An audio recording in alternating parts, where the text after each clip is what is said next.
Welcome to the Power of Your Voice podcast with your host, Johnny Gorky.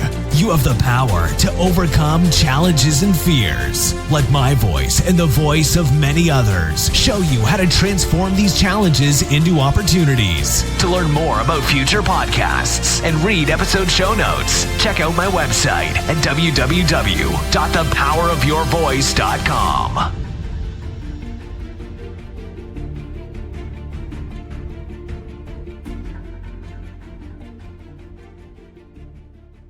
Welcome back to another episode of the Power of Your Voice podcast. Thank you for listening.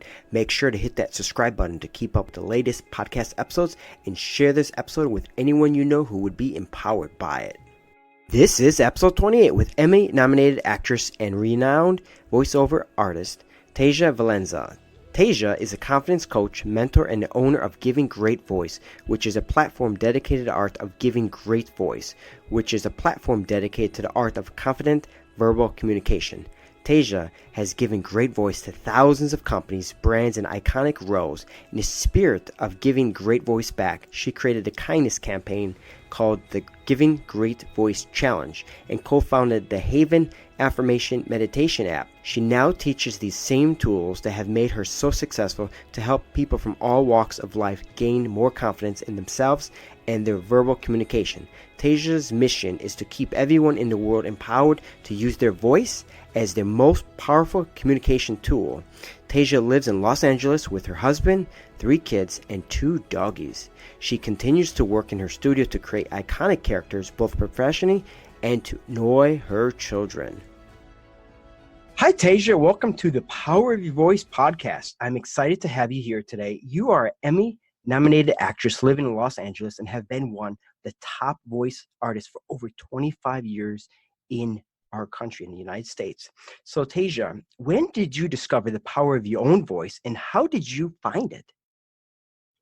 Well, Johnny, it's a pleasure to be with you because, of course, I'm so aligned with the power of your voice messaging because it's all that I embody and live for is not only appreciating the power of my own voice, but empowering others to use theirs. So we are completely aligned. And I was blessed by growing up with 2 parents that were actors. My mother, I was brought up by Gloria Shaak from Brooklyn, and Frank Valenza from the Bronx. But they both went to music and art. She went to music and art. He went to performing arts, for both prestigious high schools there in the city, and really, had that ability to speak beautifully, and then pass that bug on through genetics right on to me. I knew I wanted to be an actress from a very early age.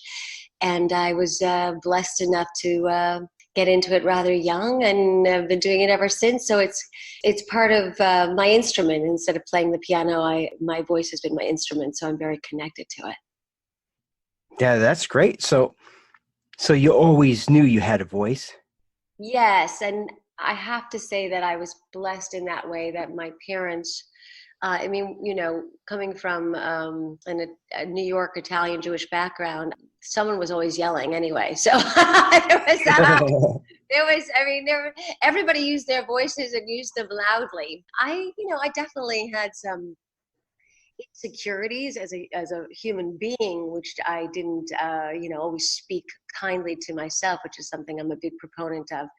I knew, here's an interesting point that I think you'll appreciate. I know that you had a stutter and that you've overcome that, which is huge. And when I was a little girl, I had a lisp and a button, and I remember just those vivid memories of my mother practicing with me, button, button, button, as opposed to button, button. And so that was so young that I don't know if I always give her enough credit that perhaps had she not been so diligent with me, I would have had a lisp, which is much harder to get rid of, I'm sure, as I get older. So, it's funny because I always think of myself as so connected to my voice and confident with it, but I actually did overcome something at a young age where it didn't imprint in me, and such as yourself, and create an identity with that I had to overcome. Yeah, because our voice is so powerful, and it's so incredibly important. And just to share a quick little story, it's like my father when he used to go to dinner with my mom would always order for him because he didn't have his voice, or at least he didn't think he had one. So yeah, voices are so powerful. Yes, and I was empowered by my parents to use it. My parents understood that I was a very talented. I mean, talented. I got the leads in all the campus school plays, and so they were very supportive. And yet, they didn't actually help me to get into either of the schools. I mean, they were divorced, and so that was, of course, a challenge in feeling heard, because just in respect to the fact that I only saw my dad on Wednesdays and Saturdays, I just didn't have the relationship that I would have liked. And then my mom, who suffered from her own insecurity, definitely, as she liked to say, to explain it, that when she wasn't feeling good about herself, it was hard to feel good about me. So in that regard, I didn't feel empowered because I didn't have self-love and self-confidence. But at the same time, I knew I had this gift to act and have charisma and connect. Maybe because I felt damaged, it was easy to connect to the dramatic part of myself, which of course, many actors were desperate for attention. So it goes, it definitely feeds the the desire to be seen, because we don't feel seen. Yeah. Well, I'm going to go into that a little bit later. But one of the questions I want to ask you, because obviously you are a master communicator and now you coach people and find their own voice. What is giving great voice, and why are you so passionate about it? Giving great voice to me is it's kind of it's the umbrella to me of using your voice incredibly confidently by thinking. From my background, I've been a voiceover artist for the last 25 years and an actress for 35 years. And so I call it's basically stripped down. It's the essence of using our voices to touch someone.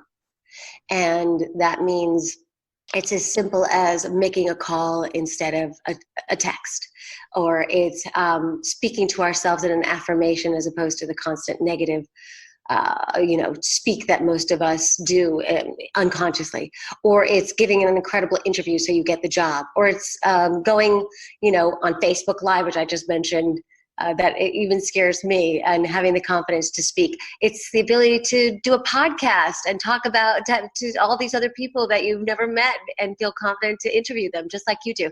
Giving great voice means thinking like a voice actor in your own life, so you can play your professional and personal roles more successfully.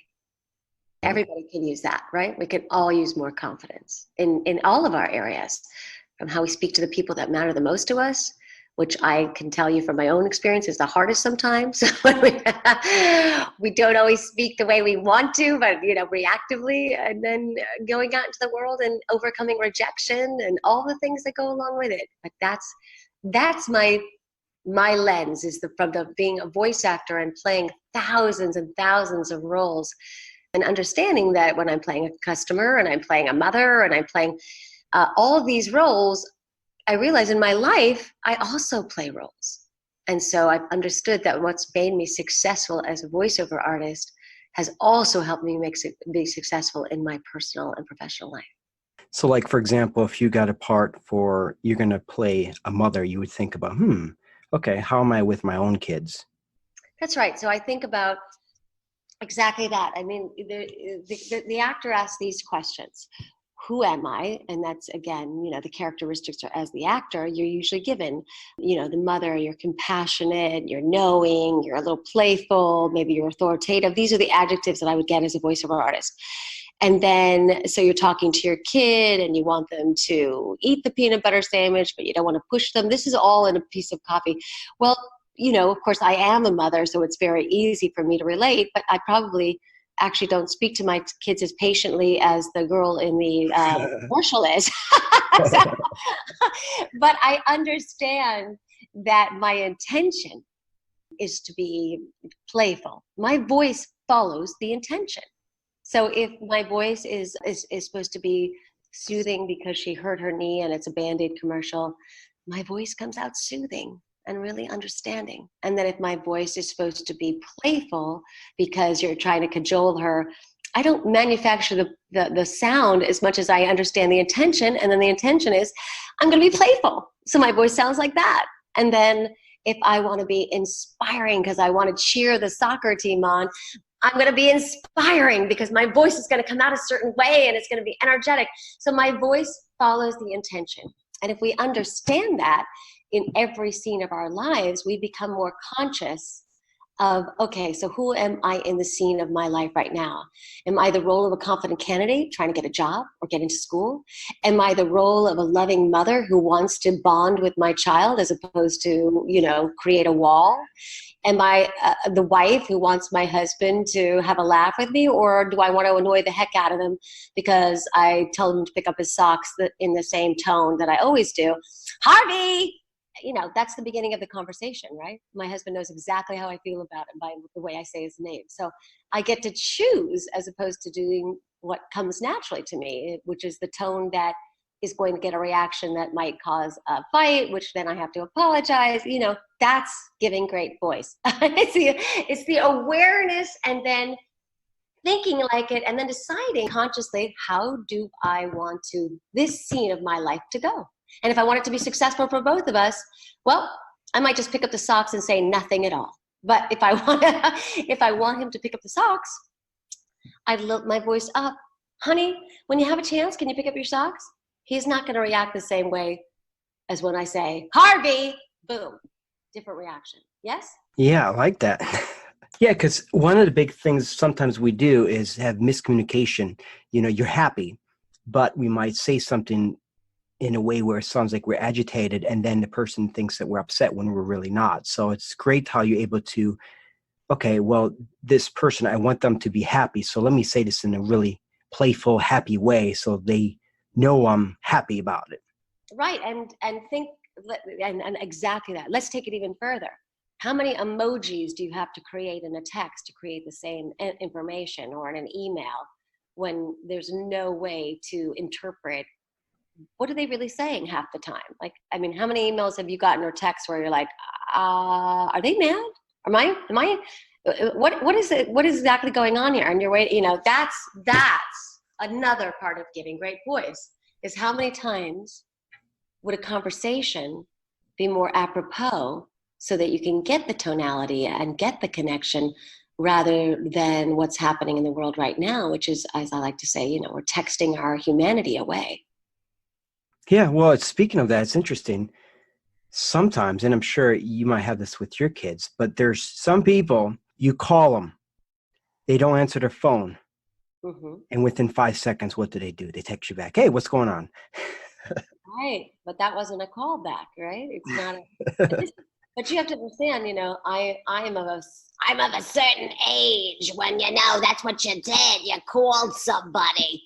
Now, it's becoming more and more of an aberration, almost to the point of being forward or aggressive to call somebody out of the blue. Yeah. Which is just insanity to me, because, of course, my husband and I wouldn't be married if we hadn't had those 2-hour conversations when we were courting in the beginning. We would have figured, I'm sure I would have said something or texted something.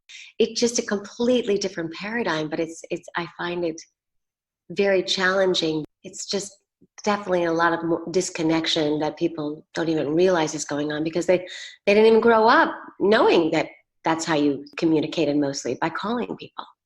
My mission is I'm bringing voice back. Yes, I love it. Yeah, because voice is spoken communication, I think, is so great. I actually had this issue today.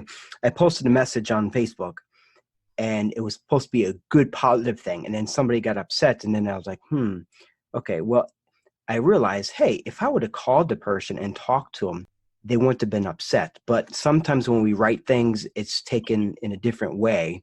It's better to speak about it, because then when you're talking to someone on the phone, they get your vibe, they can get your feelings, your emotions, and all that kind of stuff. And it completely changes the whole context. Exactly. And that's what I feel very passionate about, that I use the platform of Giving Great Voice to think as a voice actor thinks, but that's really to let you know that your voice is so powerful and either supports your goals, or it can detract from your goals. Whether or not, even again, how you speak when you don't feel confident, of course, it's not going to, push your mission or get the job. But even if you're not even using your voice, if you're abdicating it by only texting or tweeting or Instagramming or emailing, either, people don't get the benefit of really getting to truly know you. And that's something that I feel is a must to remind people of and get them to be aware of, so that they feel empowered, just as you are trying to do, to have them use their voice. It doesn't have to be a perfect voice. It just has to be a voice that feels empowered to use it. Just exactly what you're talking about, that you have to, it's how do you feel about yourself, and how we speak to ourselves, how we give great voice to ourselves is the beginning of that. And that's what I have an app. Are you familiar that I have an affirmation meditation app? Yes, and we're definitely going to talk about that. So, and that's the thing. Some people, I definitely speak for myself in my past, we are scared and fearful of our lives. Scared and fearful of our voice.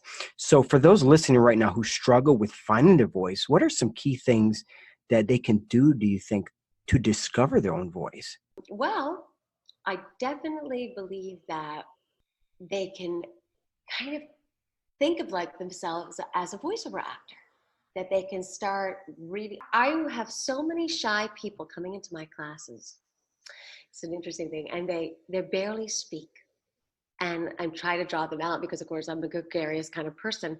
But when they go in the booth and they jump into an animated character, they're completely different people because they've, watched the cartoons and they fall madly in love, and their childlike part of themselves is released. The part that isn't so self-critiquing or, condemning. And so I would encourage people that are not confident maybe to be to watch more cartoons or the ones that they love, and mimic those characters and channel their inner superheroes. Like, what is it about Superman and Wonder Woman that makes us feel so impressed by them? Part of them is the way they stand and they hold themselves, and part of it is that powerful voice. So if it's not something that's organic to you, fake it till you make it. Channel them, act like them, parody them, and let that infuse you. There's a famous TED Talk by Amy Cuddy, who did the power poses. And she's, it's one of the most famous TED Talks. And that there's science that if you stand like the Wonder Woman pose or the Superman pose for like 2 minutes, it absolutely brings cortisol levels down, and it raises your endorphins, which is the confidence building hormone. And I say, let's build upon that, and then speak like Superman in the mirror or Wonder Woman, and over exaggerate till you feel that same power that they emanate, and then bring 20% of that into your real life. Play. Get excited. Yes, but use mentors to do it. And then also the power of deep breathing, power of diaphragmatic breath, because we can't speak if we can't breathe. And when we get nervous, we tend to go into that fight or flight where we're in the shallow, and the more shallow we get, the more we can't speak, because we've literally scared ourselves into that frame of mind where our cortisol levels are just flowing, right? And then our mind takes over and it stops us from speaking, right? Yeah. Oh, that's so true. Right? So one of the reasons why I made this affirmation meditation is the power of a good old-fashioned belly breath, which is the term is diaphragmatic breathing.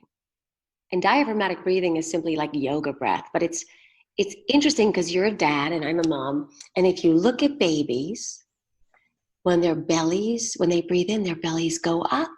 And when they breathe out, their bellies go in. We somehow unlearn this and breathe in. We breathe into our lungs, our chest, right? Breathe in, right? But babies don't. Why is that? Because they know if you breathe into your tummy, and if you put your hand on your stomach right now and you breathe in and your belly goes out, That's a diaphragmatic breath. And when your belly goes in, you're breathing out. If you do 5 of those deeply, like 5 seconds in with your belly going out and then 5 seconds out, or any variation on that, within 5 deep breaths, you can calm yourself.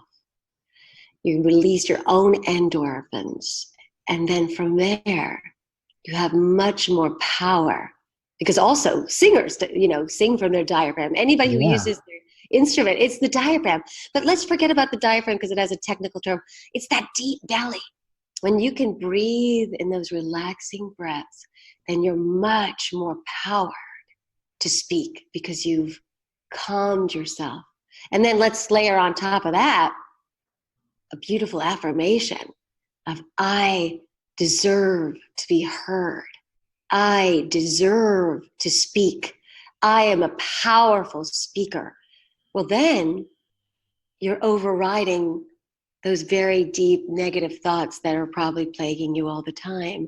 And you can start rewriting and rewriting and rewriting and affirm yourself to believing that you do have a voice, just like you did. In other words, how did you do it? You had people that supported you and you helped yourself, but you changed your thinking.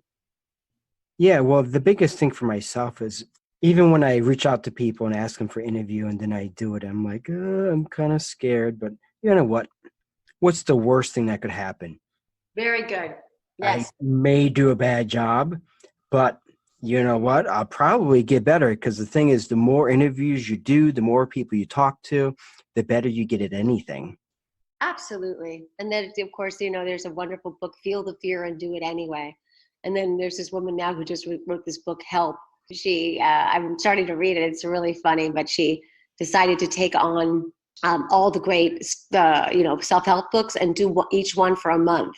And so the stuff that she did from this incredibly classic book called Feel the Fear and Do It Anyway was so many things more than I would ever do. And I was so blown away because, yes, the point is that every time we take something that we're afraid of and we try it, the act of even doing it gives us confidence that we didn't have before. And then eventually, of course, it's not so scary, but it's saying yes and feeling fear. And of course, understanding that fear is so close to excitement, depending on how you frame it, and then going for it and saying, yeah, what's the worst that can happen? Yeah. Well, speaking of fear, the important thing to remember is fear is not really even true. It's like, you might be fearful to do a podcast interview and you're so scared to do it. But if you actually did it, you'd realize, wow, actually, it was fun. I really enjoyed it. Yes. Isn't there an acronym for fear? Fear is, it's something about things appearing real. Oh, gosh. False. I'll have to do it. False something appearing real. Basically, fear, of course, is mostly in our own mind. So we just have to, again, understand that our minds are like computers and we can rewrite those. I call affirmations a software update for our very old computer systems because most of our fears, or many of them, are put into us as, children before we really understood. 0 to 6 is when we establish most of those fearful thoughts. And it's just like having a computer that has a 40-year-old computer without a software update. We would never be able to use it.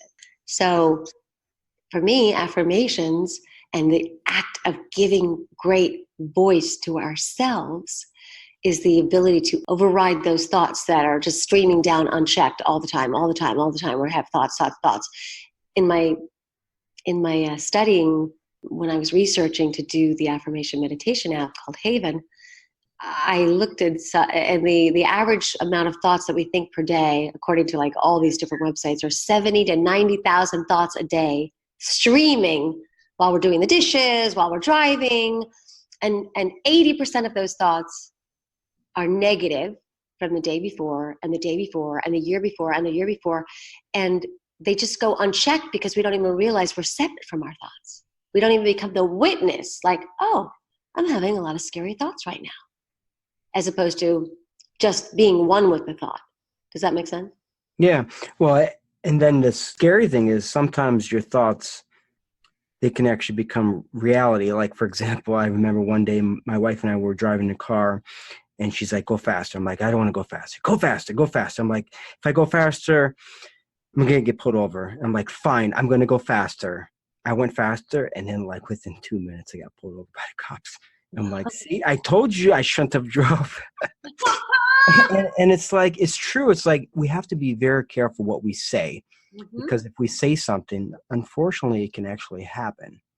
Well, yeah, I mean, obviously, when they say, of course, the longer you hold something in your consciousness, the more, again, the universe is like a short order cook, a menu. It's like, I want lettuce, tomato, onion, but if you're not sure what you want, you're not going to even get the order. But if you say, I want a burger, I want a burger, I have a burger, I have a burger, well, eventually you're going to get a burger. So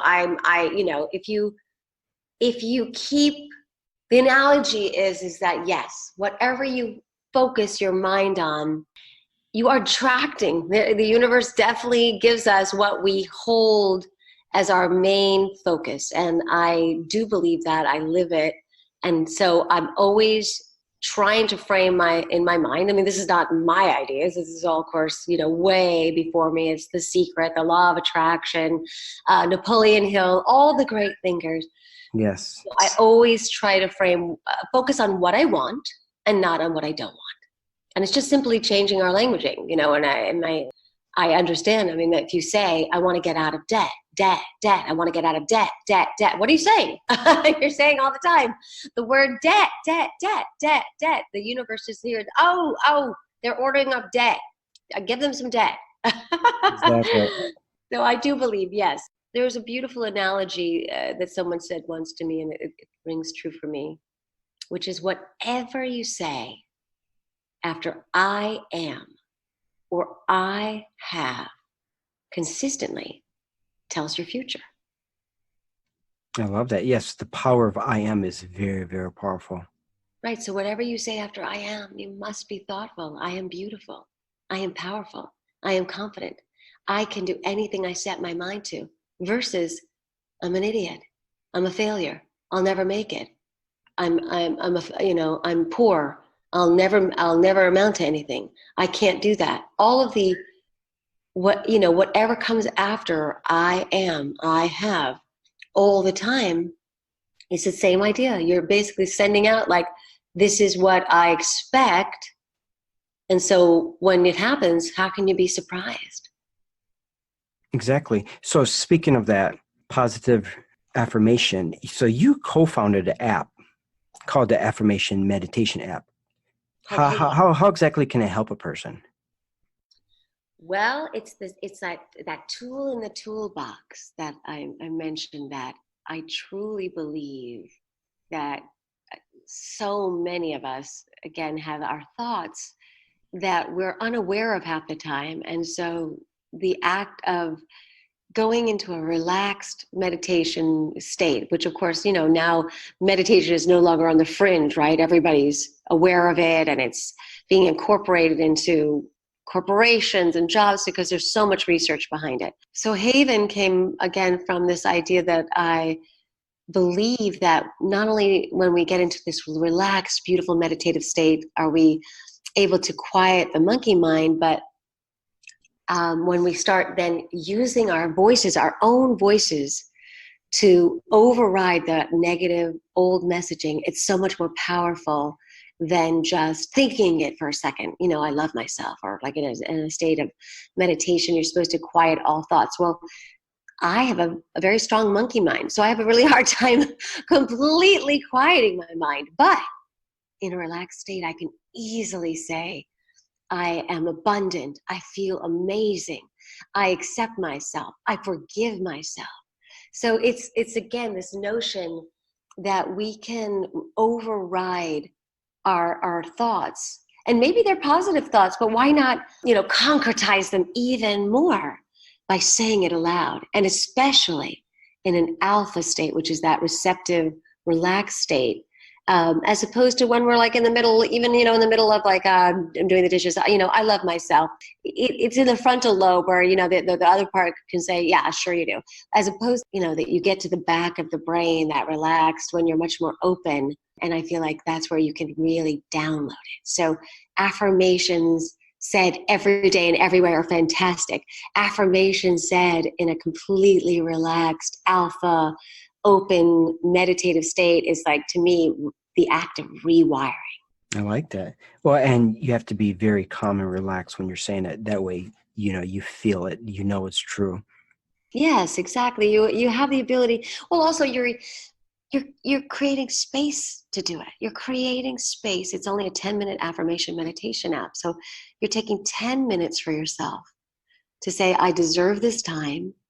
And then you're in a present moment. You're not half doing something else or doing it within a minute. And then like, yeah, I feel great. I'm moving on. It's really, it's like a metaphor of like, I love going to the gym. I love being strong. But if I don't get to the gym and actually do it, my mind can only do so much for my body. So the act of doing the meditation, saying the 10 minutes of affirmations every day, it's basically building a new muscle. And I liken it to kind of learning French. It's really awkward at first for many people. It's like, I don't like this. This feels weird.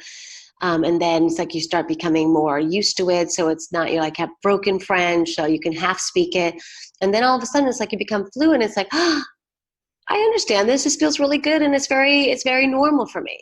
Most people, I believe, don't go around saying nice things aloud about themselves, right? I mean, how many people walk around, or at least even in the mirror, say, I am amazing. I love myself. I am so cool, right? And if they did, people would say, oh, you're so cocky. You're so arrogant, right? I mean, it's like, but go ahead and say, oh, I'm an idiot. Oh, that dress, that's nothing. Oh, I'm so fat.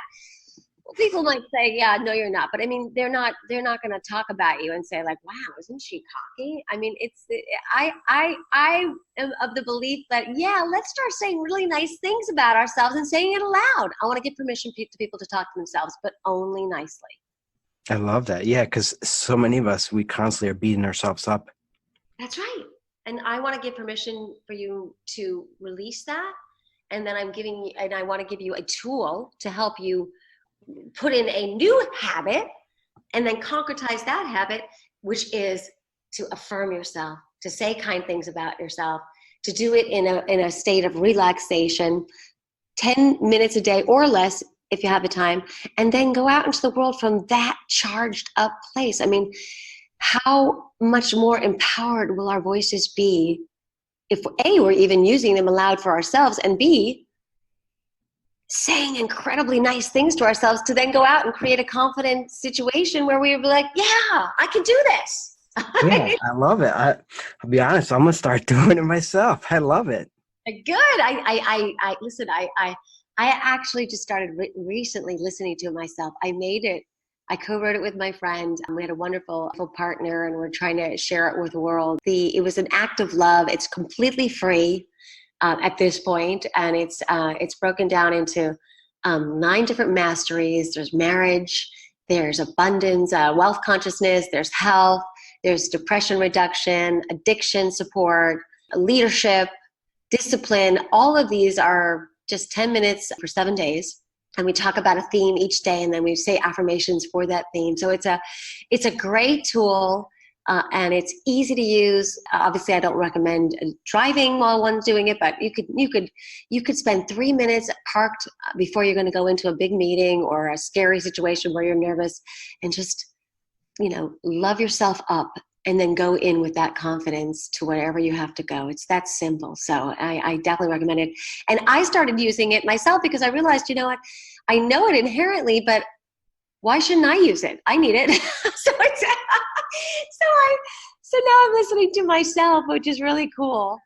It's really great because I love listening to other teachers, but I was like, you know what, I could certainly listen to myself and gain something from it. As a matter of fact, someone said it's actually one of the most powerful things you can do is when you listen to your own voice affirming yourself. So I recommend that to people too. You can simply make a quick recording of an affirmation and listen to yourself saying it and then say it again. You can say it, you can record yourself saying it, There's even, I think, an app for that, that you can record your own affirmation in your own voice. So all of it's just tools of self-love and the ability to empower our voices. Yes, loving your voice is so very important. Just a quick little story. A lady here I interviewed, she never listened to her own voice. And I kept on telling her, listen to the podcast interview that we did. And she listened to it and she's like, thank you so much. She literally was crying. And like when I record my first episode, I re-recorded it. God knows, probably like 50 to 100 times until I could literally feel myself. And I got emotional and I started crying myself. I was like, yes, that's it. I got it. You know, when you really put your emotions into everything and you can feel yourself and get emotional over hearing your own voice, I mean, that's very powerful.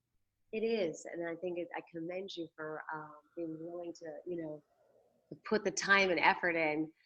When I made Haven, it was the hardest job of my career because as a voiceover artist, we're mostly hired and it's a very short-term job. You work for an hour, 2 hours, sometimes 4 hours when I'm doing animation. But I co-wrote this and I voiced each one and it took me months to do it. And then I listened to it with the new music bed for the first time on the app. And I realized that even though my intention was to excite people, it really wasn't to excite people. I needed to soothe them right away so that they could get into the more meditative state, even though, as you can tell, I have a lot of passion and energy. Yeah. That was coming through in my mind too quickly. And then we were trying to get into this meditative state. And so I had to go back and realize that my role was not congruent with what I was trying to do, which was to create an instantaneous, relaxed state because people don't have much time. So I had to go back and re-record each one of the masteries, which was, again, another like 2 months worth. So hardest job I've ever done, but it's been so worthwhile because I know it's really helping a lot of people. And my intention is to get as many souls listening to it and affirming themselves so that speaking to themselves nicely becomes normal and easy. Yeah, no, this is something people absolutely need. I mean, I love it. So I wanted to ask you the next question. What is Giving Great Voice Challenge? What exactly is that? So that is something that I started as I was launching my platform of, teaching people to give great voice, which is, again, something I do in my coaching. I teach lawyers and kids and students and, again, just how to empower their voices. But I realized that I wanted to be in service to help people to share their voices. And so it started during the holidays where instead of a tchotchke or an ugly sweater to send to somebody, you could do something as beautiful and simple as calling them or sharing with us an experience of how you gave great voice to somebody or who gave great voice to you. AKA, it's like my ALS campaign, but no ice bucket and no cold, no money. But it's the ALS challenge, but it's basically, I ask people to share how they give great voice in any circumstance and just share it on Instagram and tag me so that I could repost. And I would also share what giving great voice stories too. So I've been doing that for the last 8 months and I haven't been focusing on it as much, but I'm gearing up again as the holidays are coming. And people have made the most beautiful posts. And it's, again, just as simple as I called my grandma, who I hadn't talked to for a year, and it was amazing, the conversation. Or I name the fact that I have depression and I'm not ashamed of it. Or my uncle, I used to play his recordings. He passed away and I've played the recordings so many times, it's warped. But these beautiful stories about reminding each other of what our voices mean so that we can continue to lift each other up with it. So it's just as simple as that. So I just want to invite anybody who wants to join the Give a Great Voice Challenge. It's just, of course, and I'm inviting you now, Johnny, which obviously would be fairly easy for you to make one since you could probably make 10 of them. It's just literally a minute story or less about how you give great voice or what it means to you, and then hashtagging Giving Great Voice Challenge. and tagging me so I can repost. My little goal is to just get it to go around the world, but I'm doing it mostly by asking people directly as opposed to social meeting it, because I kind of want to walk my talk. So it's going very slowly, but you could jump on my Instagram and see people's testimonials and posts. They're beautiful. I like that. No, that's great. Yeah. It's all in the name of really reminding people how powerful their voices are, and that if we can remind each other and do that, then we will not lose touch, lose connection, lose conversation, lose communion, all the things that make us happy, healthy humans. Exactly. Yeah, no, I definitely have one that I'm gonna do. I just wrote it down. But I'll share it with you instead of telling you what it is. So I wanted to ask you the next question. So how can giving a great voice in our lives, and what will it do to help relationships both professionally and personally? Well, as I mentioned, to me, it's this notion. I mean, Carmine Gallo is he's like the top communications coach in the world, and he's written the books Talk Like Ted, The Storyteller's Secret, and 5 Stars. Are you familiar with his work? No. Carmine Gallo is a wonderful, literally, communications coach to the world, and all the many CEOs, and he wrote books on what made Apple CEO. Oh gosh, now of course he's escaping my name, but what all his incredible talks and what made him so powerful as a speaker. So all he does is write books about communication and how we can better our communication. So of course I'm a huge fan of his, and his latest book, 5 Stars, relays that in the world of AI, the more AI takes over, the more the way we distinguish ourselves, the humans, is the ability the soft skills aren't just soft skills anymore, the ability to share our passion and our vision and communicate both orally and written in an exciting, empathetic, charismatic, and powerful way is going to distinguish how successful we are, and if we move up or if we don't. So you can be the greatest coder in the world, but if you can't communicate your ideas powerfully and effectively, you might not move up to the degree that you could. So he's saying that we must give great voice to be successful. And I'm saying that too, that we have got to keep honing our communication skills, because the world is changing so quickly, and computers are getting smarter and smarter. So what we're going to do is going to be different than what they can do, and what we can do is to create empathy, connection, which computers cannot do.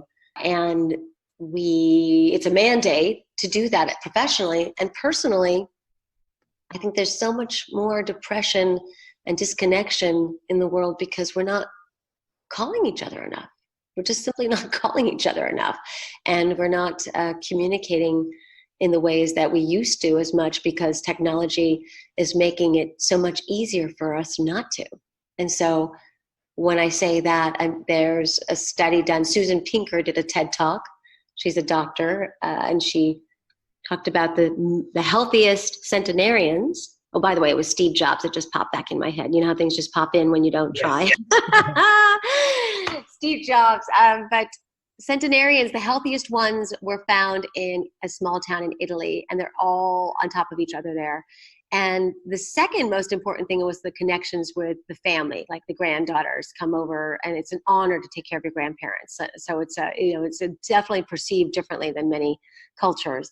But the most important aspect to the health, the studies showed, was the acquaintanceship that we have, acquaintances, the postman, the barista. Those connections helped create the healthiest centenarians on the planet. So as we apathy our way out of connecting with each other, ordering the latte ahead of time, just grabbing it, all those things, we are not talking to each other enough. And so that's why I say that not only do we need it professionally, but we need it personally, because we will benefit in both areas of our lives so much if we encompass what I call giving great voice. Yeah, talking to people is so incredibly important. I remember when I was a young little kid, probably like 7 years old, and I was by this senior citizen house, and this guy asked me to walk him across the street. My friends kind of laughed. They thought I was foolish, but I'm like, I don't care. And I sat on the bench with this guy. He's talking about being in like World War II. The guy must have been like 8 years old. And I talked to this guy, complete strange, for probably like 2 hours. And one of the things, he told me is like, I sit here on the bench almost every single day, and I just watch as people walk by, and it's like people just ignore him. They don't talk to him. And it's like, people, we don't talk as much as we used to. It's like, when we're kids, we walk on the sidewalk and say good morning, good evening to people. Or, you go to a place, you get coffee, and you're sitting there and talking to the barista and just talking to people, like sitting at the airport and talking to strangers. A lot of us, we're stuck in our phones. We're stuck in all these things. And it's like deep down inside, we want conversations. We want to talk to people. And this is something that we need to do, talk to people. And it's great because makes you feel happy. It makes other people feel happy. And it's great to work on your communication skills as well, Absolutely. And thankfully, the upside, podcasts are huge. So people are hungry to hear other people. So, that does speak to the fact that people are hungry for communication, and they're hungry to hear beautiful voices and to be connected. So I don't want to make it all doom and gloom, because you're a perfect example of, using social media. I found you and I said, hey, I'd love to be on your show. And you said, hey, you're totally aligned with what I'm saying. Let's do it. So, social media is an incredible connector, and I'm so grateful for it because I've reached so many more people. But I just want to make sure that it doesn't become the dominant way we communicate. It's an adjunct to deep communication, but not the, it doesn't replace it. And yes, my kids and I, we all have to get off of our phones. I yell at them, get off your phones. And then they yell out back at me, you get off your phone. So, or as my daughter says, when I yell at her, she's like, is that giving great voice, Mom? Is that? So I'm like, yes, okay, give it back to me. I deserve it. But puts you in your place. Yes, but I love it because, I'll be responsible. It's absolutely right. We got to walk our talks. But yes, we are relationship beings, and we thrive when we have little moments of connection throughout the day, more than we even realize. So my mission is to teach people on every level to love their voices, use their voices, connect with their voices, and continue to communicate with each other the way we were designed to. Yeah, no, we are social beings. So because you are such a master communicator, this is something that affects a lot of people. Why do you think people always use these filler words like ums, ahs, ands? One of the things I notice I even do when I edit my podcast interviews, I know sometimes I'll make this like tick, tick, tick noise. I'm like, why am I doing that? Do you know any techniques that people can use to eliminate some of these? Okay, well, the first thing I want to do is admit that I'm always shocked how many ums I say when I and I'm going to ask you to take out those of mine. But yes, I am a master communicator, and I do some of those very things. I will say that there's an There that you go.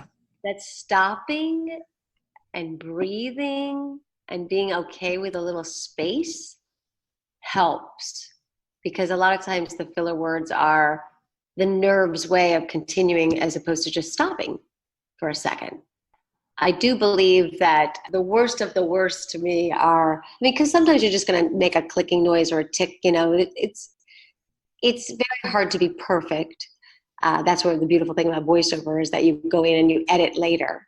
But I do think that just the simple act of breathing, pausing, and then continuing, so you don't have to connect the thought with the like even just now, just a moment of quiet. It's hard for me. So when I'm speaking, I in between, but that's what I've read and seen, that the powerful speakers are the ones who just take a moment. Yeah, because one of the things I've heard people say is like, if you listen to some of these very powerful, very empowering speakers, when they're communicating something to somebody, they have that pause, and then it makes you think for a second, wow, okay, that's what they said. And then they continue. But they, like, for example, Tony Robbins, it's like when he talks, like he says something, you're like, wow, you get really moved by it, and then he continues to do it. But he pauses for a specific reason so you can really feel that emotion. Right. In other words, we can only take so much information in, and then we have to download it, and then you can continue. So it serves both parties, that if you're not trying to just continue the talking, which is really hard for people to grasp, even though, for me, of course, I'm so enthusiastic. I'm like, come along for the ride. I feel you on that. But I definitely think that there's something, and it's like anything, you can practice. You can practice. Nowadays, the beauty is that there's the simplest microphone on your phone. You can listen to yourself. You can say a speech or something you're going to record for, you're going to pitch something, and you can either record yourself visually in the privacy of your own home with your cell phone, or you can record yourself.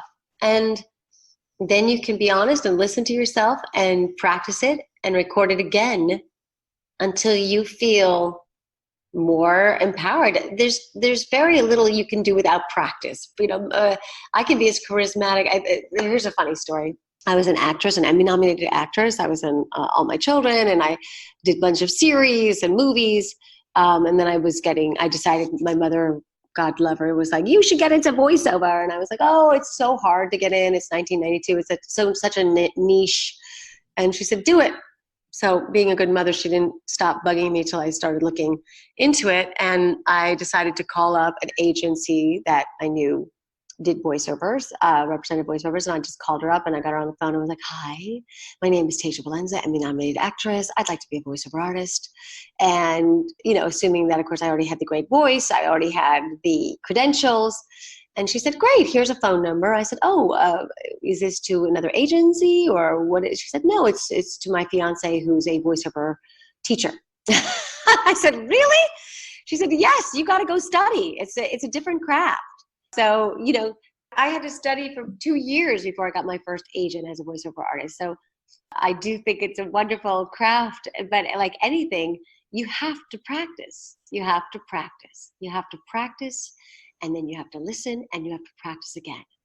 The beautiful thing is, I highly recommend this, for many people, there are local voiceover classes, there are online voiceover classes.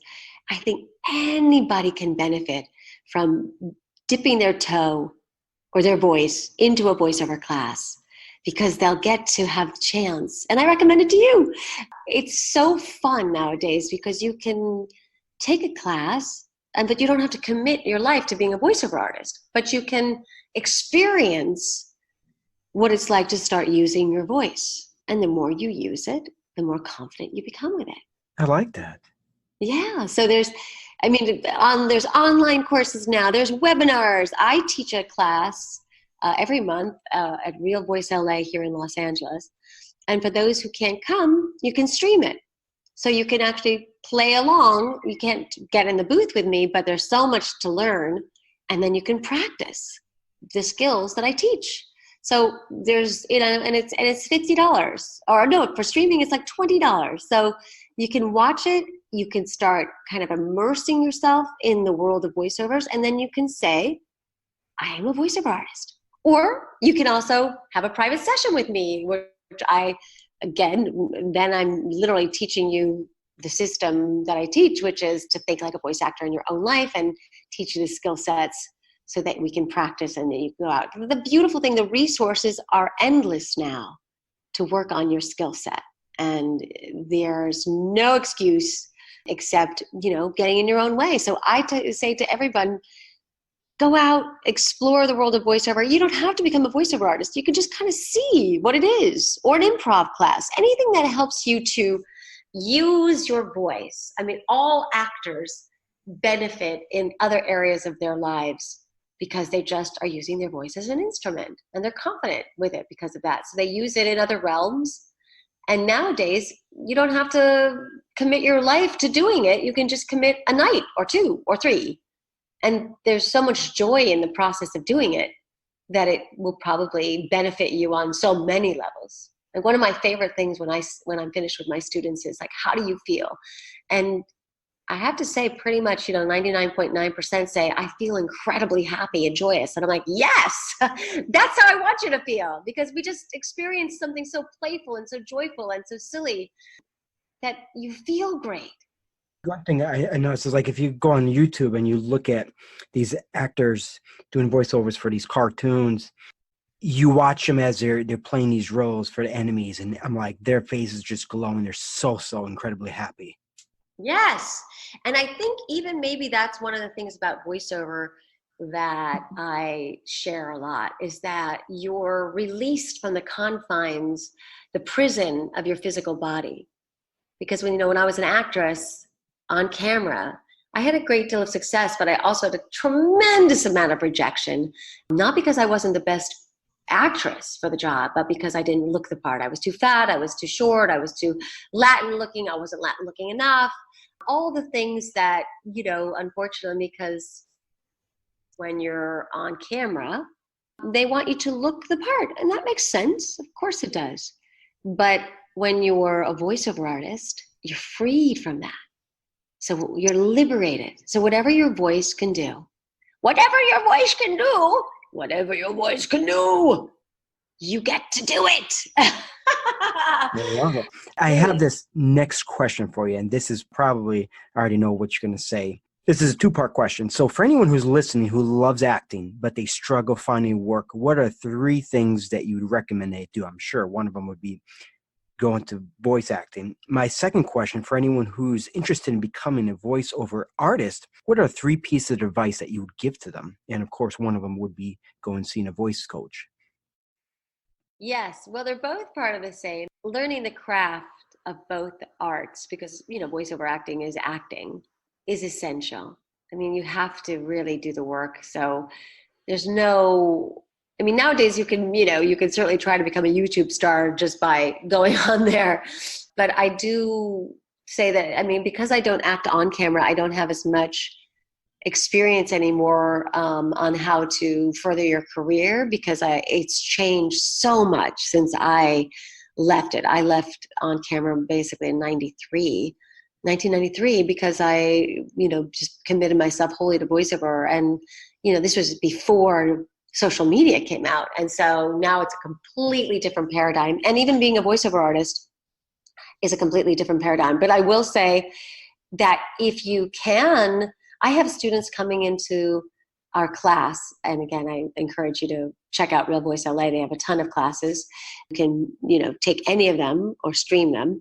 But they then film themselves while they're doing the class and then post that. So it is a world of show and tell now. And so if you're comfortable, you should use your creativity and make videos and get them out into the world through YouTube and Instagram.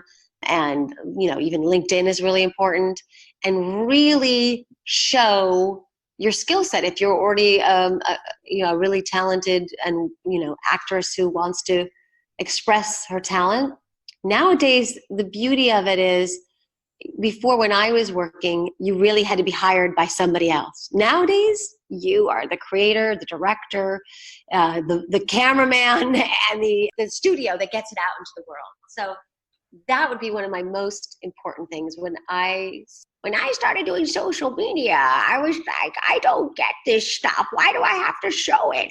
But then once I embraced it, I have loved being able to show my craft and kind of pull back the curtain. It used to just be you showed the commercial you did or the animated character you did. Now I get to show myself what it was like recording it, and then what it looks like afterwards. And I'm really enjoying this kind of creative expression and it's also helped me launch Giving Great Voice. Giving Great Voice was just a thought in my mind for 3 years, and then I was like, well, how am I going to do this? And so I started creating and sharing and posting. And became something that people started getting to know, like, oh, she's just not a voiceover anymore. She's a coach. And so then I would teach a class and then show parts of the class. So a long story short, you have to do, and then you have to share. Do and share, and do and share. Study, do, and share. Don't just do, or just share, do both. Well, you have to. I mean, that lets the world know I'm available, I'm here, I want to be seen, and I'm going to commit to showing you. I'm not going to just say I want to do something and then, wait for someone to find me. So yeah, I mean, like I said, these, the students are coming in, they're a year into their journey, they're filming themselves and then they're posting it to their Instagram and saying, this is what I do. I have a wonderful actor who was so delightful. He decided to take the Giving Great Voice Challenge for 30 days. And he showcased his vulnerability, his heart, and his incredible talent through the Giving Great Voice Challenge. He showed he was an incredibly funny puppeteer. He showed himself doing animation. He called all of his relatives, but he used that platform. And then I reposted so much of what he did because it blew me away that he did it. But that's social media at its best, right? He decided to take the challenge, but then he was able to showcase his brilliant talents because it was giving great voice as an actor and a singer and all the things that he did. So that's my belief, that you have to study your craft. You have to understand how to share it via social media without, again, exhausting yourself. I mean, I have to say that I get help, with putting it out there because sometimes it's too hard to do life. I'm a mom of 3. I'm a soccer mom. I work. I'm a wife, and then I'm teaching and I'm doing. So yes, you don't have to, make it your second life, but you do have to share. I mean, for instance, you and I found each other through social media. If you hadn't been willing to take the time to make your podcast on top of all the other things you're doing and then share it, I wouldn't have found you and you wouldn't have found me. And here we are having this amazing conversation. Who knows how many lives will be blessed enough to touch, which is obviously the reason you did this. So that, let's take advantage of what social media offers now, which is to give us a chance to reach. I've actually had the benefit of texting with people that I admire, not texting, Instagramming and linking in with people that I admire so greatly because I've been able to actually follow them and then, say something, and then they responded. That I jumped like 10, what would be the hurdles in order to reach somebody that in the real world you'd have to try to get to through how many means. But now, because they like my work and I've told them how much I love their work, I'm actually connecting with people that I admire greatly and hope to collaborate with one day. So there's some great opportunities if you're willing to do the work and then share the work. Yes, and all of that requires communication. It does. That's the same central theme. This is going to be like a 5-hour podcast. You're going to have to really cut this down and think of it because it's way too long. But yes. Well, one thing, I don't want to get into the negative stuff, but this is a fear of people. Why do you think in America, one of the biggest phobias that we have is public speaking? Because I was just thinking about this earlier today. It's like, I remember when I was a kid, I was elementary school, and the teacher, she'd be standing behind me and walking around the classroom, and she wanted somebody to read. And sometimes you get a few people volunteer, but sometimes no one would say anything, and she was going to pick somebody. And I was like, please don't pick Johnny. Please don't pick Johnny. Please don't pick Johnny. Unfortunately, she usually didn't. But like, why do you think so many people have that big phobia of, oh my gosh, I don't like to speak in front of a lot of people? When you have that fear of judgment, it comes down to that fear of exactly that, it won't just be in front of one person or 2 or 3, or it could be in front of so many people. And the shame factor, and let's face it, unfortunately, nowadays there is something to that because people can be quite cruel anonymously through social media. And so you can make a mistake now, and unfortunately it can be, go viral on YouTube. So that is harsh. I mean, that is a harsh reality that I can understand. Now, that's a specific to our world now. Hopefully, again, that's not, originally why people, I think it's mostly because we feel, again, normal human insecurity, which is completely normal. But I think there's an aspect that if we remember why we're speaking, and if we take it off ourselves and think about how can we serve, and we connect that we're really saying something, again, it's really talking to yourself nicely, that is important and meaningful and will touch someone's life, and you look at the one person in the room that is nodding, because there's always somebody who's kind. There's always somebody who wants, and that's the other thing. Most people want you to be good because they're having to sit there. So they're rooting for you. So I think it's almost a reframe that we have to believe that people want to hear us and that we have something to say, and then find that one person, two people that you see are your cheerleaders, and connect with them, speak to them. And it'll be much easier to overcome the fear that we are going to be judged. Because I feel that, totally feel that. I mean, I'm working on my TED Talk, and I'm absolutely petrified. And I might just say that on the stage. I'm absolutely petrified. Because I think sometimes if we name it, it also dispels it. I've heard that before. Yeah, no, I absolutely love that, because I remember about a year before I was about to graduate from school, I'm in my class, and I have this college professor I absolutely love. He's just an amazing guy. And, I really admire her. And I'm like, I'm going to stand in front of all these people, and all I'm going to do is do my best, because I was so worried, oh my gosh, I'm going to stutter, I'm going to sound like an idiot, and blah, blah, blah, blah. I'm like, you know what? I'm going to go up there, do my very, very best. And I'm going to make my professor very proud. And I went up there and I did my very best. And I was shocked because people said I actually did a good job. I was like, wow, really? And that's the thing. It's like, we just have to do it. Don't stop doing something because you're scared. Just go out there, face the fear, because in reality, when you actually do it, you'll be shocked at what you're able to accomplish. It's really amazing. Yes. And I think that comes down to it, is that you have to just really be your own best friend and believe in yourself and speak to yourself and calm yourself and use all the tools. There's a million videos now on how to do, confident public speaking, and you can watch mine, and you listen to yours. There's so many wonderful resources to support whatever your goal is. And when you were doing it back then, I mean, again, that's the beautiful thing about the internet. We have so many teachers now that we can gain from, and mentors, that I think it's limitless how much we can help ourselves to overcome our fears by gaining support and reaching out. I mean, I'm on social media all the time, and people at Instagram message me, and I, say you're doing amazing, or I comment on them. And I think that everyone can reach out to people they admire and emulate them. So I'm hoping that it's by this kind of a podcast, we can inspire people. And again, I offer the tool of Haven Guided Affirmations, because so often it's, again, our inner talk, right? Because if we say to ourselves, we're going to do the best we can, just like you did.